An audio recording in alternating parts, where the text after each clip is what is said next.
and he's going to house it. It's amazing. Absolutely amazing.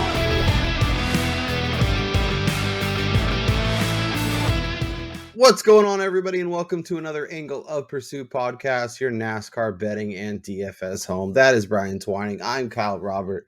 We are through All-Star Weekend. We had fun at North Wilkesboro. We'll recap all of the shenanigans that went down there and get you excited for the Coke 600 in Charlotte. Brian is very excited. I'm probably even more excited, which is kind of a scary thought. So we are going to give you a lot of thoughts, a lot of bets, a lot of all that. Obviously, we'll be back this weekend to get you set for the race. So make sure you are subscribed if you have yet to do that. Mash that thumbs up. As a reminder, we are now live on Spotify, I believe most podcast platforms. So if you can't find us, let me know on Twitter or leave it in the comments. We can make sure we get that fixed for you. But, you know, we know people are on the go. They don't always have the ability to stay home and watch it on YouTube. So if you want to check our show out in other spots, you're welcome to do that. Obviously, YouTube is always the best solution just because you can see our lovely faces and all the betting lines and all the stuff we talk about. So, Brian Twining, how the hell are you? Like you said, man, like I'm effing excited for this race. It's the longest race of the year. We talked about it, I think, as we were kind of going off the air last weekend, right before the All-Star race. Like, this is an incredible weekend for racing fans. You got the Indianapolis 500, you got Monaco, you got Coca-Cola 600. I mean, it's just going to be a great overall weekend. I am probably going to upset my wife by plopping my ass on the couch, drinking a couple of adult beverages and not moving all day. So I'm pretty stoked, man. Racing from sun up to sundown. Obviously, we'll talk weather concerns. We'll talk some other stuff into the Coke Zero, but let's talk North Wilkesboro and the All-Star race. I had fun watching the All-Star race. Maybe it was because some of the bets that we made were going in the right direction. So, overall it was a productive weekend, but I guess, what was your kind of initial thoughts? And I know, and always on Twitter, there's like people that are happy and people that are mad and people that want to complain about this, that, and the third. But I guess, what was your overall takeaway from the race, seeing the track? Maybe there's a potential it gets mixed back into the rotation at the next year or two. But I guess, where are you at? I mean, I was kind of like in between in terms of the racing, just because like Larson, honestly, he's on another level from everyone else in the sport right now. And I don't know how the hell what kind of cars they're giving him, but he just seems to have like a cheat code where he has, 100 or 100 to 500 more horsepower at these tracks. And like, he has he found the cheat code for extra tire grip or something, because for him to be able to maintain that type of speed for that long at a track that tires were getting absolutely demolished was just something to watch. Overall, the racing wasn't great, but I mean, it's hard to say because there was fun racing. It just, the race was never really in doubt once Larson got to the front. So you never really felt like anybody was going to catch him and beat him. But there was a lot of fun racing for second and third and fourth and kind of the mid-pack guys and some of the guys moving through the field. So let me share our screen. I will DraftKings, say, go ahead. Personally, it was, I mean, he didn't win the race, but it was effing exciting watching Bubba Wallace basically throttle the field outside of Kyle Larson. Like, for people to continuously try to hate on this guy for his on-track production just blows my mind at how they're just completely ignoring how much better he has been probably over the last 6 or 7 races. Like 2023, he has been effing awesome. Yep. And extreme Brian Windhorse meme. Now, why is this? Now, why would they do that? Right? Like, we're not stupid. DraftKings was not great. I think we found some pieces, but I could not put it all together. Byron was frustrating. Tyler Reddick was amazing. Blaney was fine. Bubba was good. Like, these 3 guys were great. It was the other half. It was It was missing out on Larson for sure. Yeah, and you really needed Larson because he was so dominant. Ridiculous. But that being said, we can go over and talk about the fun stuff because the betting card was. I mean, they gave us Larson at 11-1. Like, what? I don't get it. I know I should have tailed that, but Larson like I was had like said, I didn't want to 5 go or too 6 heavy. to 1. He was not starting at the front, so they've like, yep, he's 11-1, and I got him plus 320 to top 3 when he was like 6 or 7-1 to win the race before qualifying. Well, and I think too, by the time we went green, he was 8-1. Yeah, the number really collapsed right before. Yeah, because he was even like offshore. He was, I want to say, 8 or 9-1, and then all of a sudden I was looking at it and I was like, should I fire? Should I fire again? And then I remember texting you, and then like 20 minutes later, it's like plus 650. Still a great number considering what he's going to be the rest of the season, but yeah. So hit Larson 11-1. That was awesome. Logano over Kyle Busch, my best bet from Wednesday, hit minus 105. That was real nice. Just the Open was really fun. I had I think I had more fun watching the Open than I did the actual race. Justin Haley was great until he got spun out. F Michael McDowell for freaking slowing down Ty Gibbs for no reason. Get out of the way. Hey, If that say, was anybody of name, like if that was Larson or any of the Hendrick guys or any Joey Logano, like that was Busch League. I know it's the Open. I know you're trying to do stuff, but you have no chance at winning that race. Get out of the way. Let my guy Ty Gibbs dominate the race and get a win. The only thing I can say is that he didn't wreck him out of the race and he didn't ruin his shot of advancing. So, I mean, I guess you can say that he didn't fully get him. He just wanted to slow him up a little bit. And I'm completely fine with it because although it's not on my card, I was holding a Josh Berry Open outright ticket at plus 475 that I had grabbed earlier in the week. So believe me, I was extremely happy that Michael McDowell. I know. And Justin Haley was looking really good until he got spun out and had to exit the race. He was looking incredible. Yeah. I feel good about where my head was at, and I feel good about where I ended up on the betting card. Thanks to Kyle Larson and thanks to Tyler Reddick. I bet him to top 3 and to top Toyota on my actual card on Sunday. Wish I had put that part on here too. Obviously, Bubba ended up stealing that. But the fact that he started 20 something and was able to be in the conversation for one of the top 3 spots. That's why I wanted to grab that top 3, because I was like, Denny could be there, Bubba could be there, Marty could be there. Like, there's a chance he's still top 3s, even if he's not the top Toyota. So I was happy to grab a piece of that. So another amazing week, really digging myself out of the hole I got myself into. Very, very happy about that. Brian didn't join me on Kyle Larson because he doesn't like money. Did have Bubba over Keselowski. That was a smash. Yeah, and I mean, for the week, I had six bets, and I only won one of them, but I only minused like almost 0.2 of a unit. So yeah, and Bubba and Reddick were 2 and 3. So if Kyle Larson wasn't so dominant, maybe one of those guys gets to victory lane. And before we review that, I did want to go back to the whole short track discussion and how North Wilkesboro was. I'd be curious to see how that race would pan out if, say, we had stages, like it was a points race, shorter stages, and then you would have people on different strategies, punting stage 1 to, say, get the stage 2 points, or, staying out on older tires for longer so that way they could be there at the end of the race. I definitely think the product is there. The potential for a good race is there. But like everyone is saying, they got to do something with the car to make it to where you're actually able to pass people on different, strategies and stuff, because it just seems too difficult right now. And maybe with 30 cars out there, there's more traffic and you get more opportunities to make up ground. But it will be interesting because that track felt pretty comfortable with the amount of cars that were on it.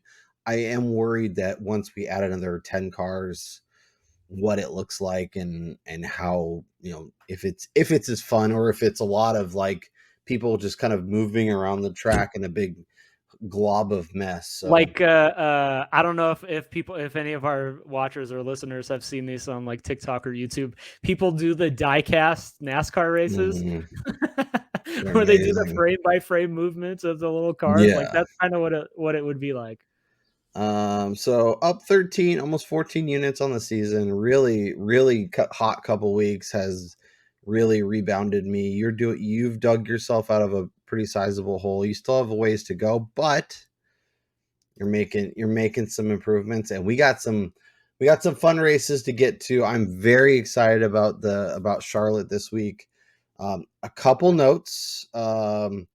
Potential weather in the area, potential possibility that qualifying gets rained out and we may get running order set without qualifying, which would be really crappy for a lot of us, especially because 3 of the last 5 winners have started on the pole.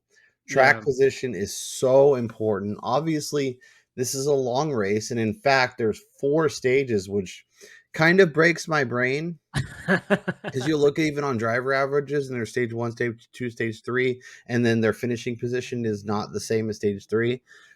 So we got 600 laps, 4 stages.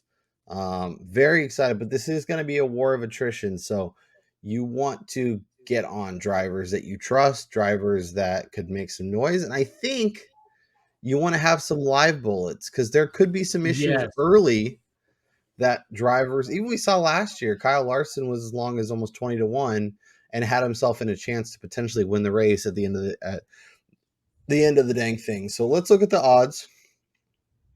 And right now I have Bet365, Caesars, DraftKings, and FanDuel. Brian, if you find something better at BetMGM or somewhere else, happy to shout that out. Kyle Larson is your favorite, 4.5 to 1. There was some 5s early in the week, but those got what a surprise. William Byron down to 5.5 or 6 to 1. So he's still 7 at BetMGM. Okay, so that's a number that I grabbed. I believe we'll get to our card here in a minute, but I think we're both on him this week, which I don't love. But Caesars or BetRivers had him at 7 to 1. When I added it to the card, you can still get it at BetMGM. Speaking of BetMGM, if you have access to them, they do have parlayable head-to-head. So if you want to get if you're like, I don't really want to lay minus 140 with Chase Elliott or minus whatever. If you find a couple you like, you can throw them together and get a decent number, which is. Let's not get crazy here with parlaying matchups. I mean, maybe 2. Yeah, I wouldn't go like 6 or 7, but like it is like if you have 2 that you really love that are longer odds, it's a way to get some. It is still NASCAR. Wheels fall off, stuff happens, cars end up upside down. Famously, Chris Buescher here last year. So unbelievable that race. So Byron, I think I love 7 to 1. I'm fine with 6 to 1. I think once you start talking about plus 550, I'd rather bet his teammate Kyle Larson at Hendrick. Okay. On that, let me just point out. So William Byron has started on pole in Charlotte twice over his 6 races here in the Cup Series. Yeah. He's finished 2nd and 1st at the previous 2 1.5s this year in Vegas and Kansas. The dude, or 1st and 3rd, third at Kansas. He qualified on the front row at both Kansas and Las Vegas. So if we do get qualifying, William Byron is likely to be starting up there with Kyle Larson. And if Las Vegas was any indication of what we're going to see this year, like William Byron should be on your card because he is not a fluke, folks. No, he's been incredible. He's been super consistent after a season ago where he was so up and down. You didn't really know what ping pong he was on. The other thing, Brian, is this track is famous for green, white checkers and for incidents and for restarts. And who has been the king of restarts against Mr. Kyle Larson? None other than William Byron. He's been good at Phoenix. He's been good at Kansas. He's been good at Vegas.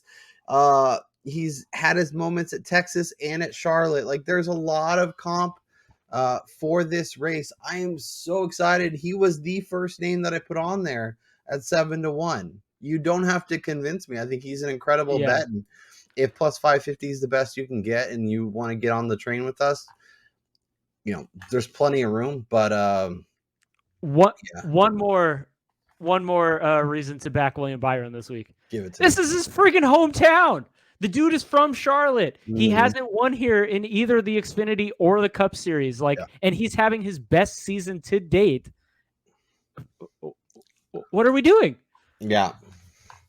And I think honestly, Brian, we were listening to Derek Yoder's the Twitter Spaces, NASCAR betting, and they were talking about some of the people that they are interested in for like the championship. I feel like William Byron might be a number worth firing on. We can check that out before we get out of here. But yeah, for sure. If we think we he should can probably win this review race, our season longs since it's the halfway mark anyways. Yeah, that's probably a good idea. That's I mean, of all the ideas you've had, that's probably one of your better ones. You can see how wrong I was about freaking Chase Briscoe. Yeah, no, Chase Briscoe's on there for both of us. That'll be some interesting math to do at the end of the year for sure. Yeah. Beyond those 200 guys, we have Denny Hamlin at 6.5 or 7-1. Party Marty getting that traction up to 8.5 or 9, depending on where you look. This was a guy last year that we were worried that was kind of at the end of his run and was really more of a top 5, top 10 type option, not really a guy who could win. And he's a legit threat now each and every week, once again, especially wait till we get to road courses. Yeah. That will be fun. Chase Elliott, you can still get him at 10-1. I don't know though, man. Like Caesars has him down at 7, but you can get him at double digits. He's gonna win one of these races.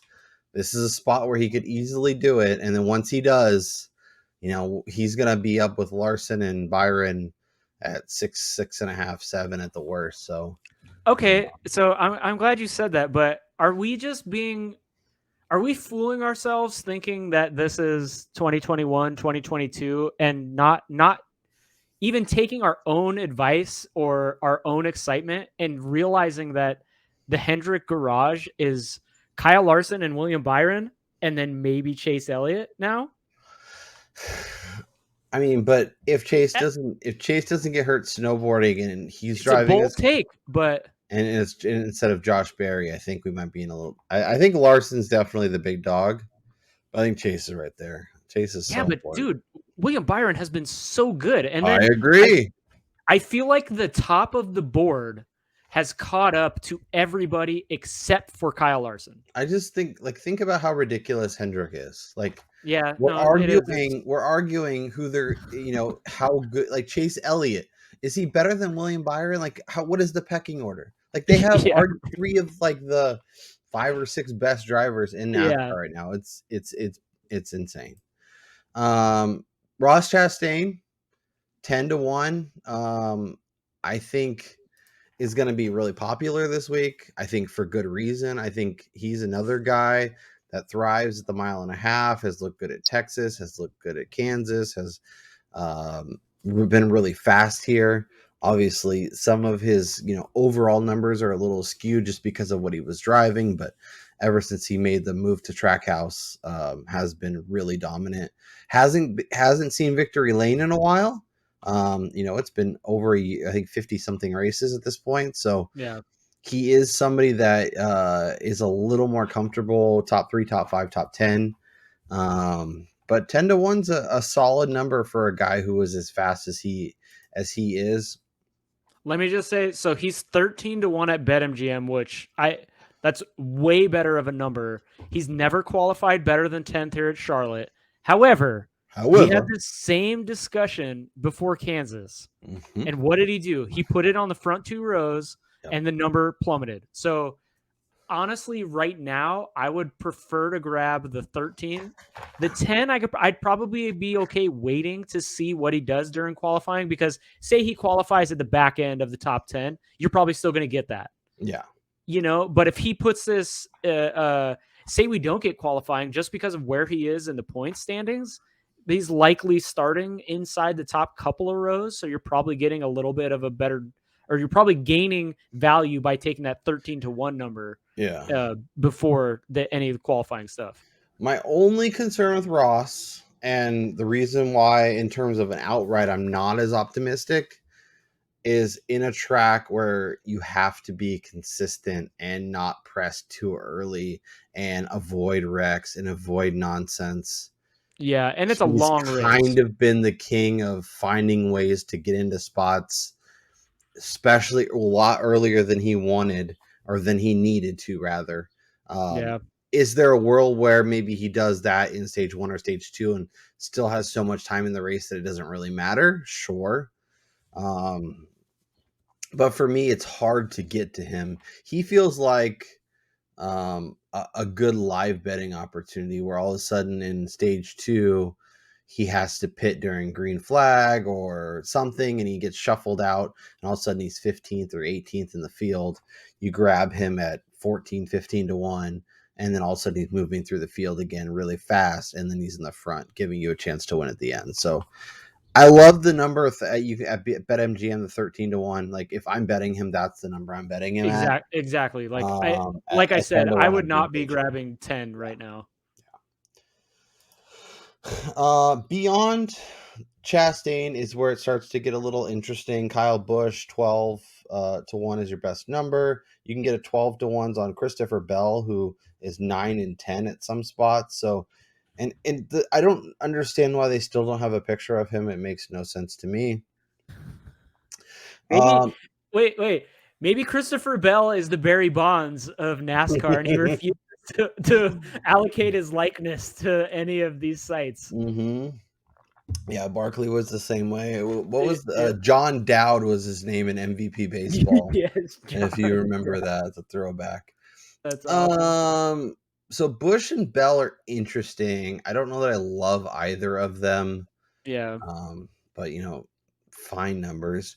Honestly, if I had to pick between those two, it's no question Christopher Bell, just in terms of what he's driving. Like, Kyle Busch is fine. He's good. He's had a great career, but I mean, we talked about it after he won the Auto Club race. Like, but how consistent can RCR be? Clearly, Kyle Busch is one of the best drivers, but that team just hasn't been able to put together a full season's length of, success in quite some time. And sometimes you can't overcome that by just putting a different guy behind the wheel. Yep. So if he can get the car going in the right direction, we saw how impactful the 8 could be in this track style last year.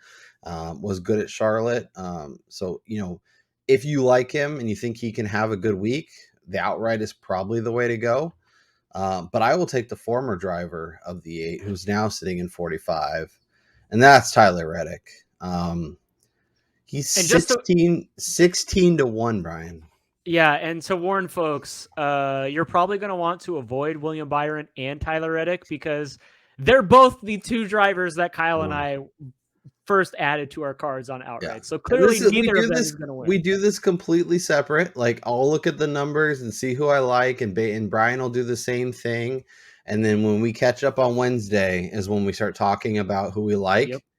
And when we're both, and it really had, like, Byron has been okay. Like, he hasn't been somebody that really gets to us. I think it's Blaney and Logano is where we usually have trouble. Yeah, when we're both on him, or we both fade him and then they do awesome. So we'll see with Reddick. We both liked him last week and he cashed some numbers for us. So maybe it's okay. But I just think this number doesn't make sense. I think the number is too long for how good of a driver he should be at least in the 10-1, 12-1 range. So if you're giving me 15, 16, 17, I'm going to take it. I think he's figuring some stuff out. He obviously looked really great last week. I expect him to run really, really well and put his car near the front. So with that being said, Byron at 7-1 and Reddick at 16-1 are the 2 outrights that are currently on my card. Yeah, and the Reddick call, yes, he had some hiccups early in the season with 23-11, but in general, like, he has really shown why they wanted to put him in that car. And we were even talking about it. Maybe the jump was a little bit too soon and he was going to have some growing pains, but that has clearly not been the case over the last few weeks. And when you check out the speed ranking chart over from our buddy Ryan at iFantasy Race, Tyler Reddick has the 8th best total speed ranking at high speed 1.5s over the last 2 or year plus. And I mean, he was 3rd here in Charlotte last year. Yes, with RCR, but I mean, at this stage, I think it'd be fair to say that 2311 in terms of equipment is probably better than RCR right now. So, I mean, he's in a better car. He was the 3rd fastest car here last year. Why wouldn't he be a good bet here? And he's had the first half of the season to get into his new car, get used to being there, figure some stuff out with his team.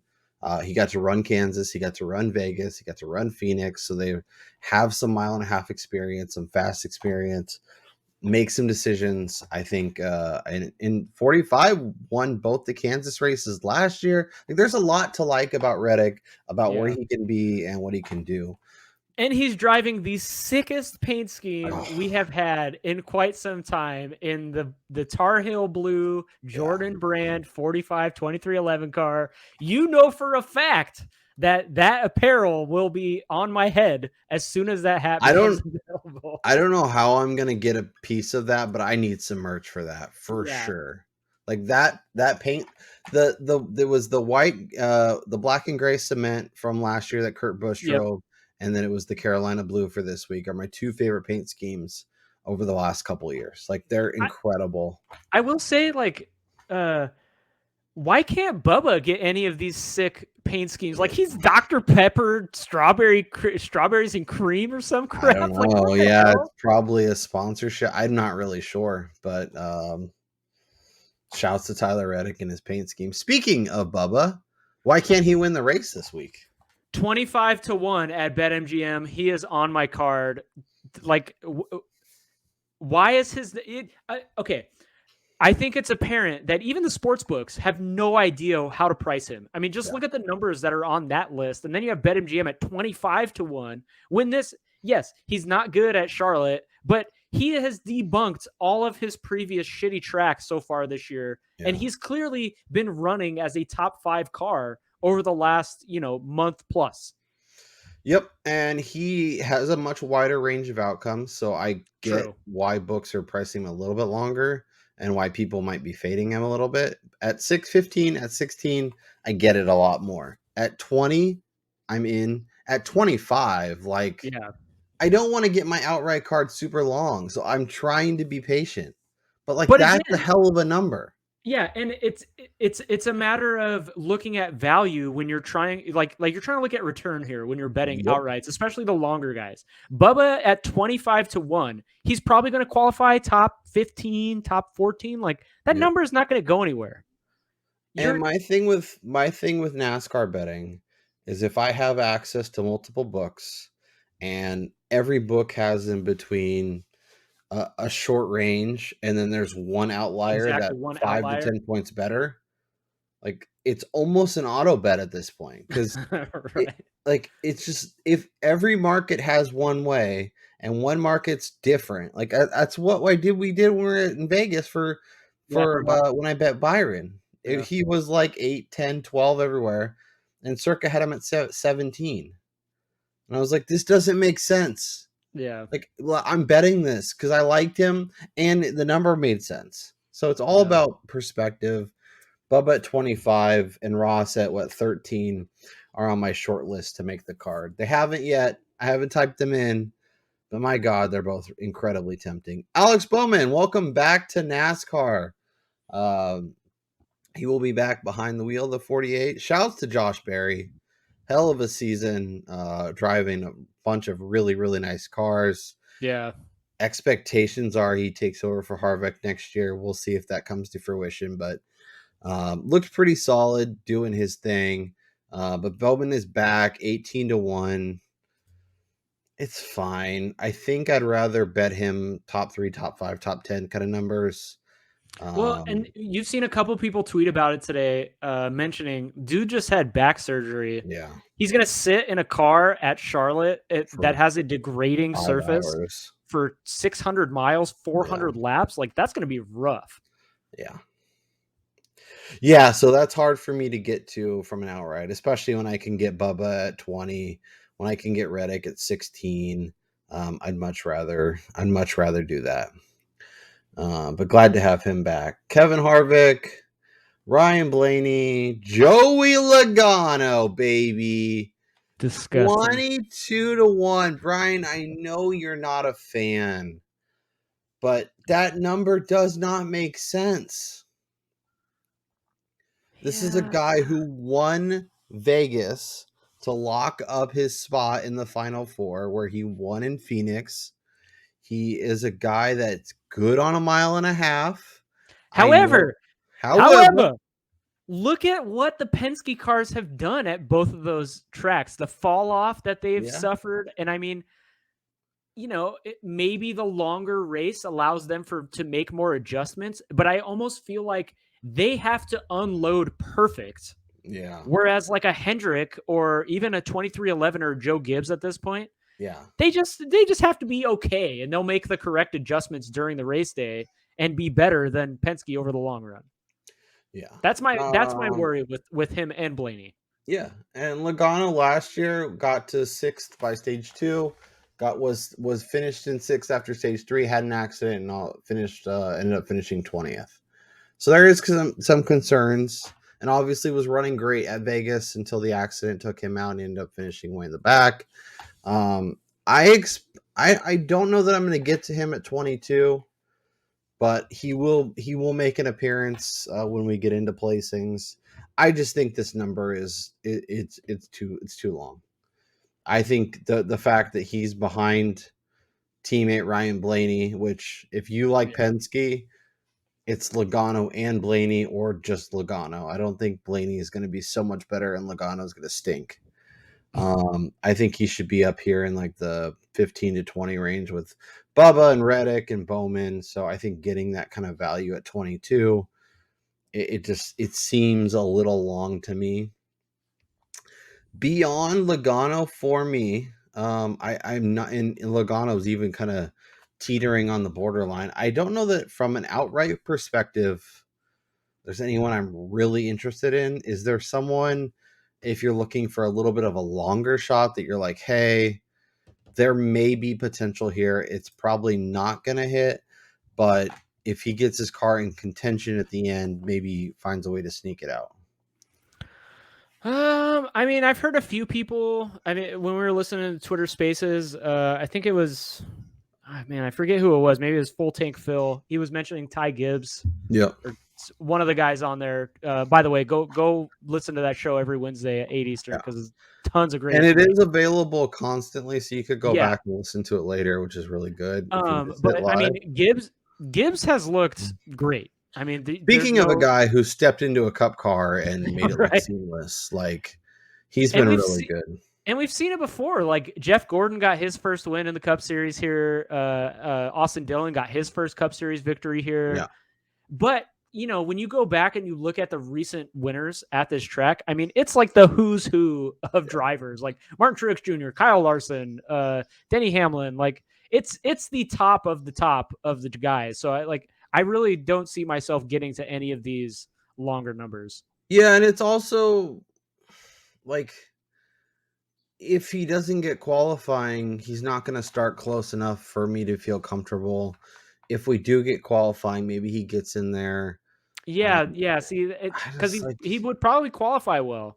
Yeah, I think he's interesting, but not that interesting.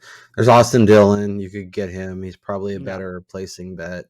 They did mention that the screws came out of Chase Briscoe's finger, and he is actually back to full strength this week. So we'll see if that has an impact on. What is that going to add? Like 5 placements for finishing? So instead of 30th, he'll finish 25th. No, it's been bad. He's been horrible. Yeah, I think they were talking about in the speed rankings. He's like basically a back of the pack car, which is wild to Yeah, he's say. been worse than like the front row guys.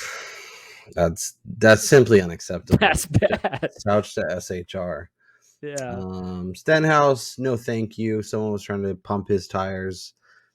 No thanks. If it's not a super speedway, like I don't think you'll ever find me backing Ricky Stenhouse again. Yeah, and he got his win at Daytona, so I'm not even sure I'll be Exactly. backing him. He hit the lottery already. Dude, that's not striking twice.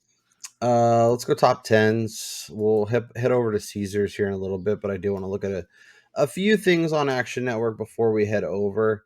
Obviously the elites of elites are going to be priced accordingly, but we can always find a little bit of value.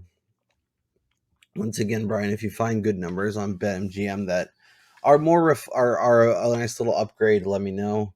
Bubba at minus 125, minus 135 to top 10, I don't think is bad.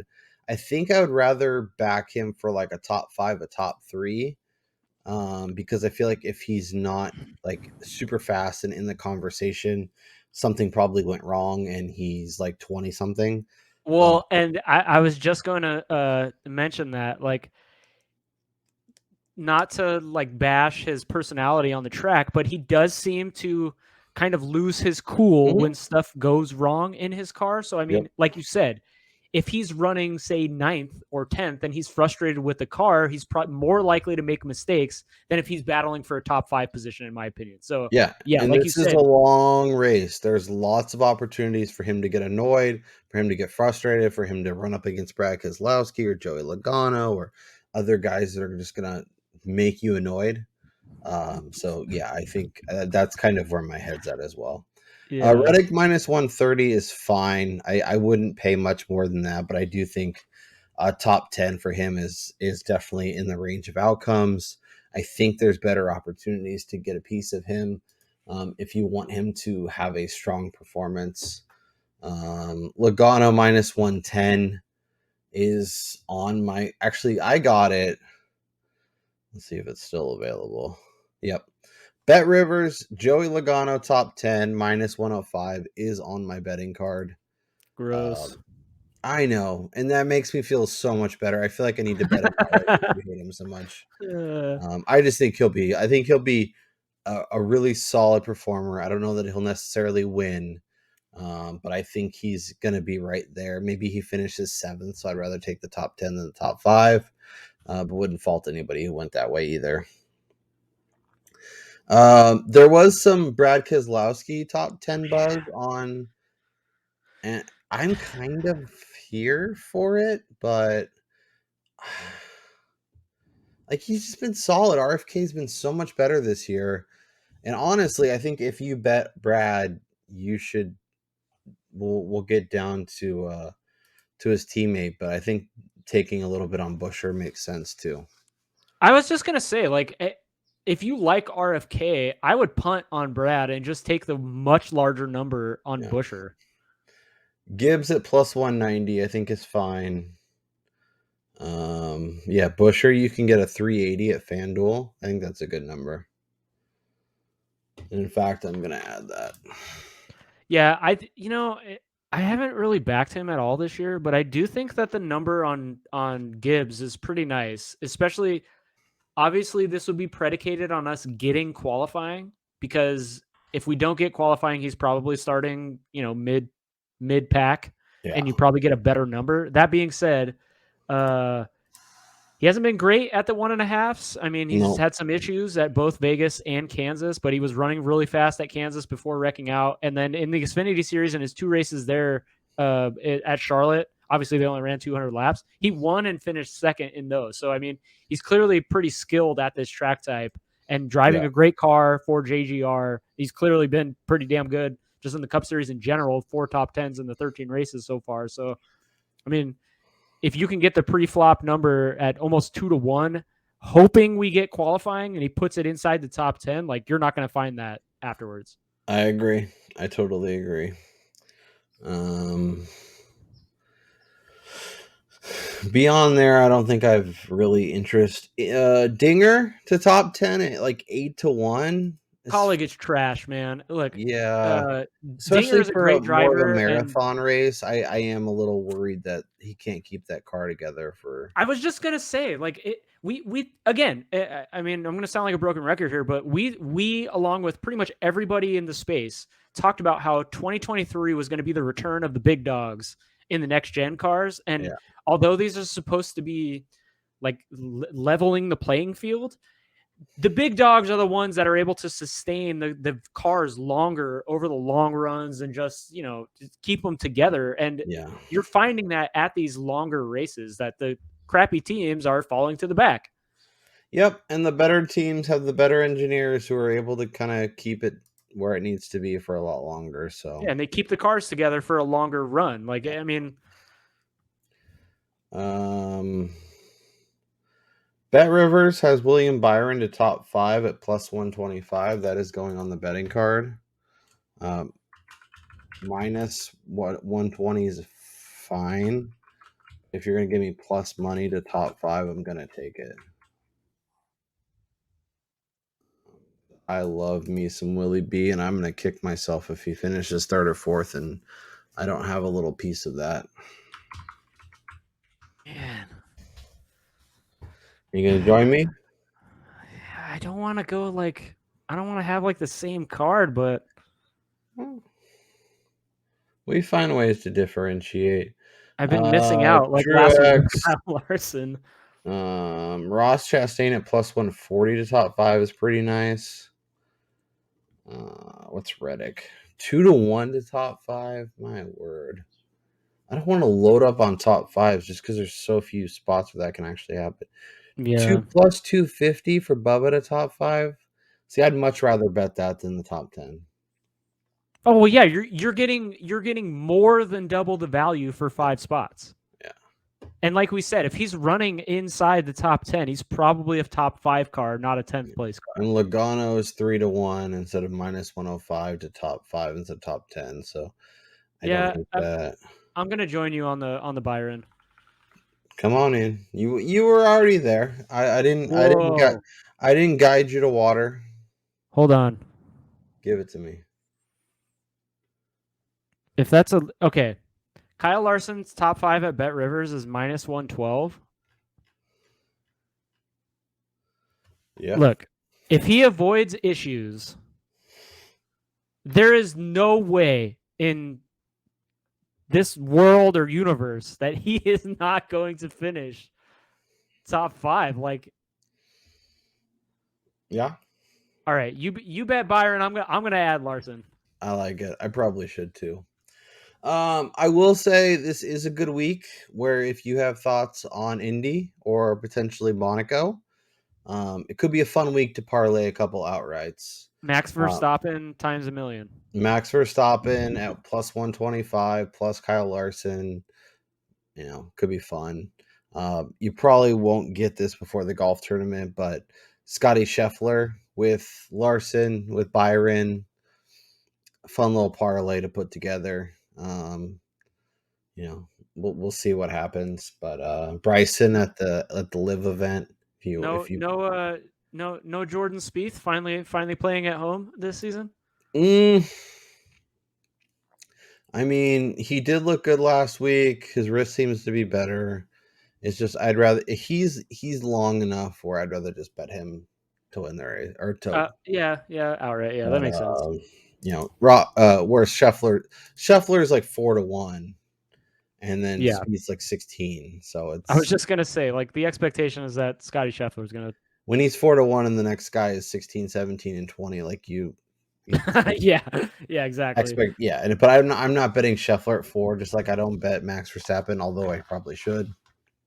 You mean like the week that we didn't bite on the Verstappen and plus it's money? the same numbers this week. The problem is if he doesn't get on the pole, it's really hard to pass in Monaco. But yeah. I like the Buescher ad, by the way. Yeah, just plus if I can get almost 4-1 to him to top 10, like I'll take that. I wouldn't take it at like 2-1. But 4-1 I'm happy to take. Logano at 3-1, I think, is really nice. All right, I'm gonna do it. Sorry, I jumped the gun and I went to the top 3 market and let's see what you got. BetMGM has Bubba Wallace top 3 at plus 650. Yeah, that's a good number. Yep, that's a good number. Because he's 5 or 5.5 everywhere else. So yeah. Shouts to BetMGM. Again, this is a very small unit play, but like just from what we've seen of him of late, this number should not be that long. Nope. And I think the way you play is if you have an option to not top 10, you take that too, and then you that's the way you hedge it. Yep. Top 3 market. Anything interesting? I think upper is the way to target. Plus 250, 3-1 for Ross to top 3. I think is fine. It's really interesting. We're not really talking about Truex. I know there's some buzz around him. I don't think Brian and I are going to get there, but wouldn't fault anybody who goes that way. The only thing I worry about Truex is the qualifying speed. I mean, he's over the last 10 trips here, 9 straight. So he put it on pole back in 2016, the first race during 2016 during the 600. But since then, he hasn't started better than 7th at Charlotte. So, yeah. I mean, yeah, there's a possibility he's able to qualify a little bit better, but you're probably going to get the same number post-qualifying that you have right now. Speaking of qualifying, let's see. Can we get future bets probably? Where is the poll? Oh, yeah. So I know BetRivers has that right now for sure. DraftKings maybe? No. Nope. Prompts. Of course not. No. They don't like fun. No. FanDuel probably doesn't have it because they have nothing ever.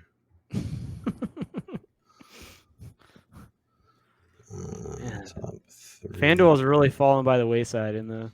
Yeah, they like it's weird because they don't care about DFS, but they also don't care about betting either. They just want to they want to get a casino going. I will say, any driver to win 2+ stages is kind of nice considering we have 4 stages instead of 3. Yeah, and I think it's happened each of the last 5 straight 600s or something. Let me quickly review this, but I don't think they have. No, it's okay. There could be some. You want to look at the poll odds because I think the people that they think can get on the poll are the people that you really want to prioritize betting ahead of time. I think Larson makes sense. Byron obviously makes sense. Ross makes sense. People that could make some serious noise in qualifying. Let's look at manufacturers because I do have one bet and potentially more.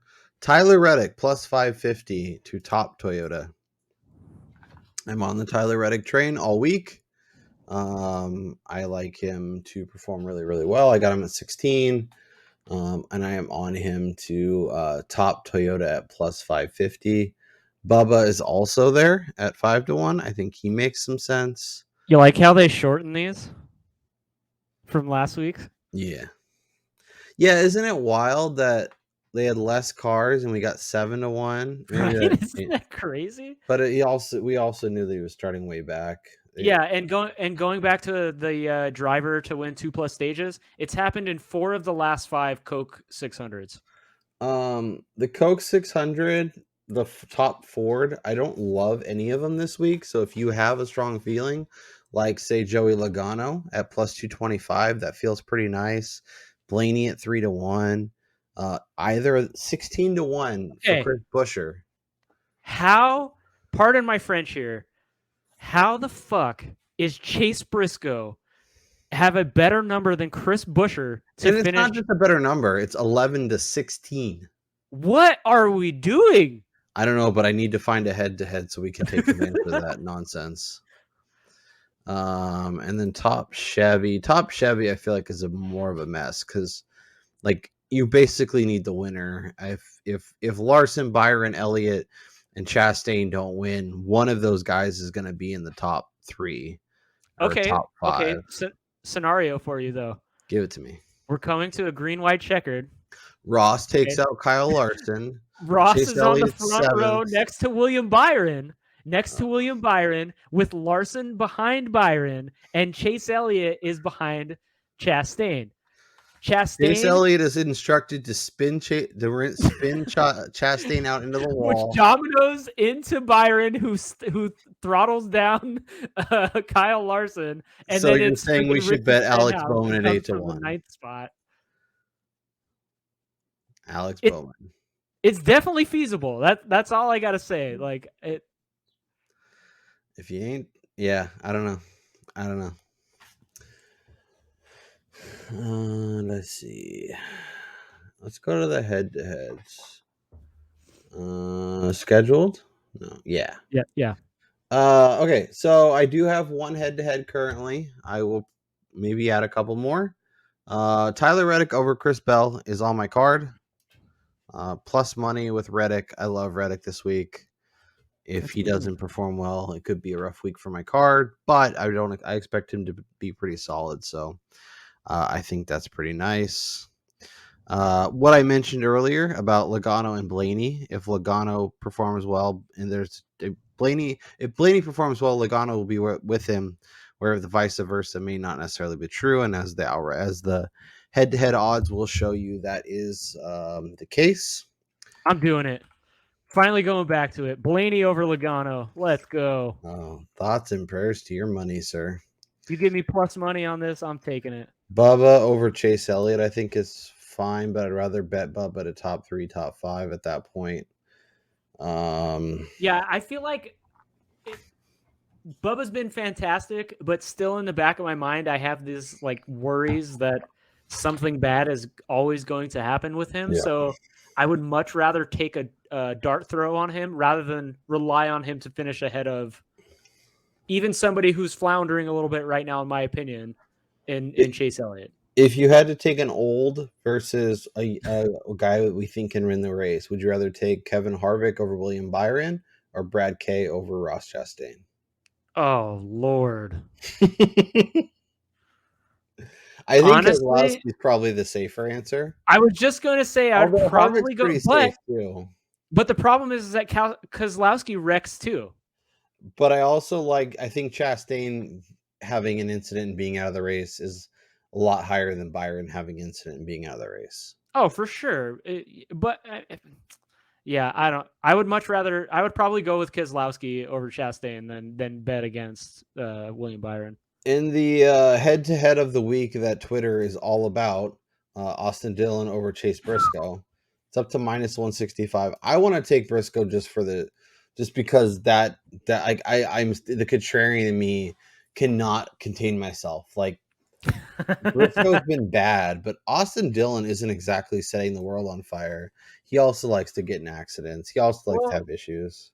I think it's very similar to the way that I a couple of weeks ago when I liked Almirola over Austin Dillon, because Almirola and Dillon had run in very similar spots in terms of their finishing positions, but it was Dillon who had like 3 more top 10s than Almirola, but those were all like 9th and 10th place. Yeah, it's basically like 2 placements. Yeah, it was like 2 placements ahead of him, so it's not like they were that far different, and yet you were still getting like plus 130 on Almirola. Yeah.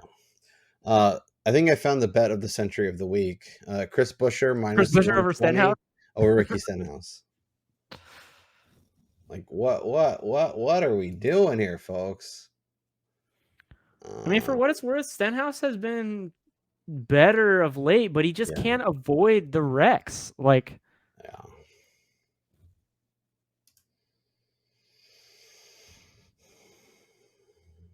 oh, here's fastest qualifier. Oh, nice. Kyle Larson 3-1, Byron 4.5 to 1. Ross is 850. I feel like I might need to add that. Bubba at 12-1. I like that a lot. Tyler at 12-1. We know how important getting on pole is. It's hard to get past the Hendrick guys, though. Like, that's... Yeah. I mean, Denny's put it on pole here twice over the last 10. Let's see. I'm looking at the recent numbers here.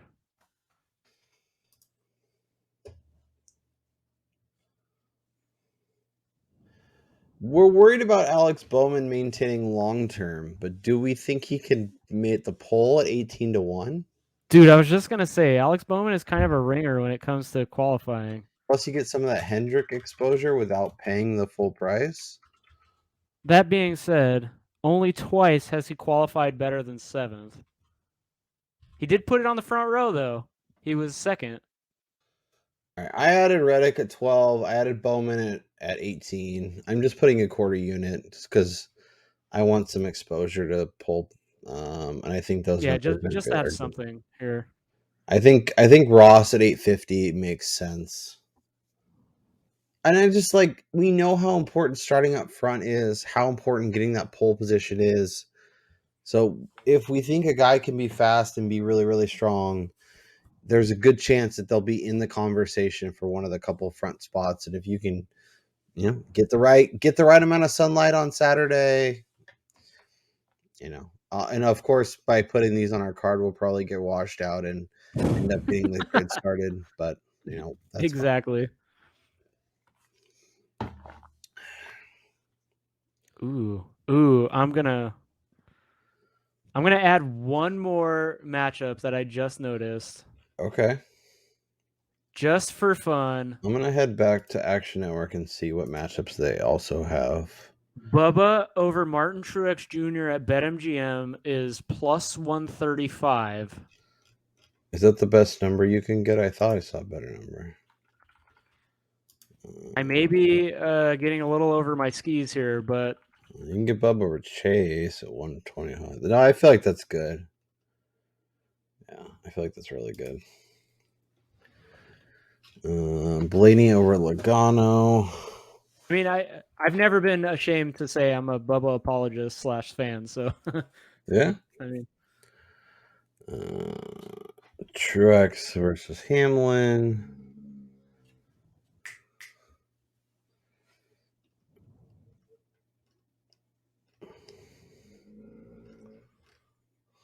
So there's a matchup at BetMGM. I want to get your take on this. Kevin Harvick versus Chase Elliott. Elliott is minus 130 over Kevin Harvick, who is even money.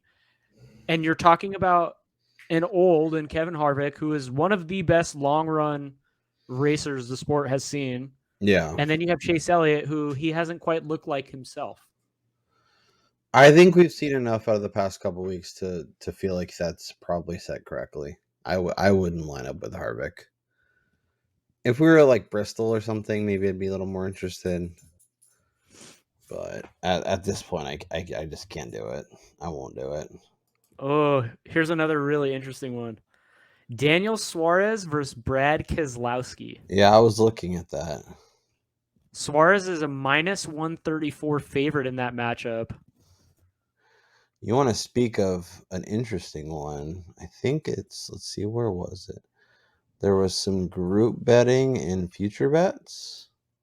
And just to do a quick apology for everyone, obviously we're running a little bit long here, but the sport's longest race deserves a longer podcast. So, yeah. Well, and if people are watching still, shouts to you. But yes, thank you for joining us. I wouldn't be surprised if people are just jumping to the end to see all of our awesome bets and then getting out of there. So, and we appreciate everybody who does that too. So you can get Chris Buescher at plus 290 against Briscoe, Austin Dillon, and Ricky Spinouts, which I think is kind of fun. There was a group one that I really liked. This one, I mean, if you like Dinger, you can get him at plus 285 against Ryan Preece, Jimmy Johnson, and Eric Almirola.